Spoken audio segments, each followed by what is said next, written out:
Japan in the years after the war. In a remote village in the Okayama prefecture, the snow falls without end, covering everything in a white and silent blanket. Amidst that stillness, the estate of the Ichiyanagi family, a prestigious Honjin, glows with light. Tonight, a wedding is being celebrated. The heir to the family, Kenso Ichiyanagi, is marrying Katsuko, a beautiful bride from another town. An arranged marriage designed to preserve honor and the family line. But no one knows that the velvet curtain on a stage of tragedy is about to rise. In the middle of the night, horrific screams tear through the silence.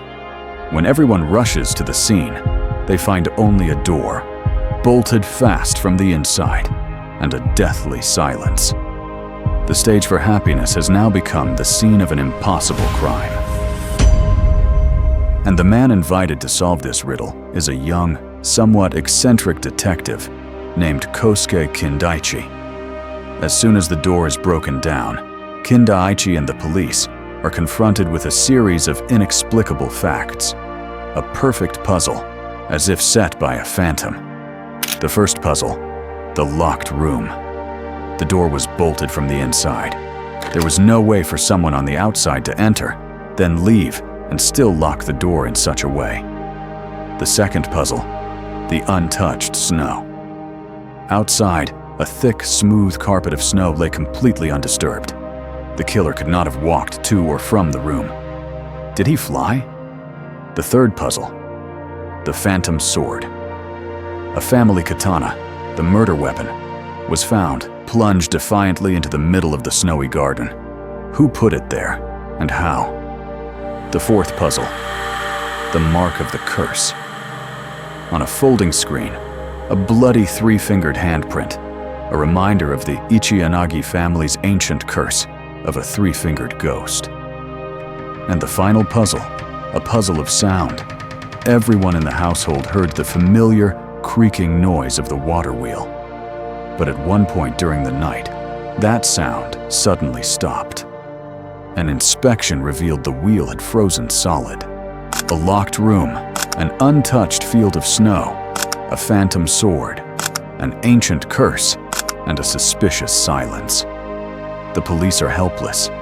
Could this truly be the vengeance of a supernatural force? But Kindaichi does not believe in ghosts. He believes in logic. Phantoms have no need for doors, he says, but humans do. And if a human did this, there must be a way, no matter how ingenious.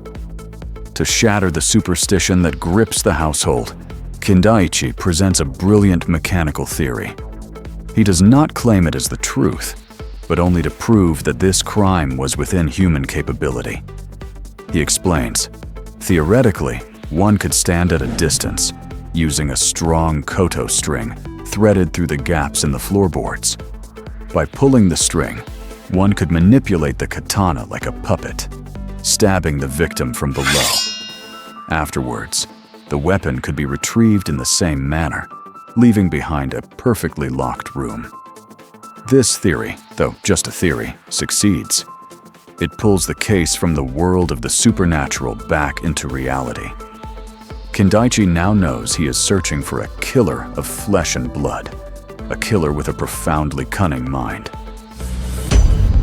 But Kindaichi knows that an elaborate trick always requires an equally powerful motive. A trick is merely the shell, he says. To find the truth, we must understand the soul of the tragedy. And so he begins to peel back the dark history of the Ichiyanagi clan. A family obsessed with honor, with the purity of its bloodline. The audience sees a domineering patriarch and children who have lived their lives in suppression, especially Kenzo, the heir. A man raised to believe that honor and purity are everything. Any stain was an unforgivable disgrace, a betrayal of his entire lineage. That pressure had turned him into a ticking time bomb, waiting only for a spark. After gathering all the pieces, Kindaichi brings everyone together. This is when the final curtain falls. He begins, not with the question how, but when. When did the water wheel stop? It didn't freeze on its own. Someone deliberately blocked it. Why? To create silence. But not just any silence. He needed to be able to hear. He needed to be absolutely certain that no one was walking outside in the dead of night. No one who could witness his final, crucial act. The one who needed that silence was not a phantom from outside, but a person inside the room. This case has no third-party culprit. The katana and string theory was merely a smokescreen. The truth of this case is a tragedy of wounded pride. The culprit was the groom himself, Kenzo. After killing his wife in a rage over his stained honor, he himself orchestrated this impossible puzzle. The sword in the snow? It was placed there from the inside. He used the silence he had created to listen, ensuring the coast was clear before leaning out from the elevated veranda. His own reach, combined with the length of the sword and koto, was enough to place them on the untouched snow, while his feet never left the room. The locked room? Because he committed suicide after bolting the door. The three-fingered handprint? A calculated imitation to blame the family curse. And the koto? It was never a tool for the murder, but a tool for the mind. The haunting sound everyone heard was created by Kenzo himself to add a ghostly layer to his play. But if he placed the katana outside, what did he use to kill himself? The answer lies in the cruelest, most unthinkable place. A small dagger, hidden within the wedding dress of the very wife he had just murdered. That was the final proof and the final signature of an arrogant killer. In the end, there was no phantom. Only a tragedy born from twisted pride. A puzzle created by a broken heart.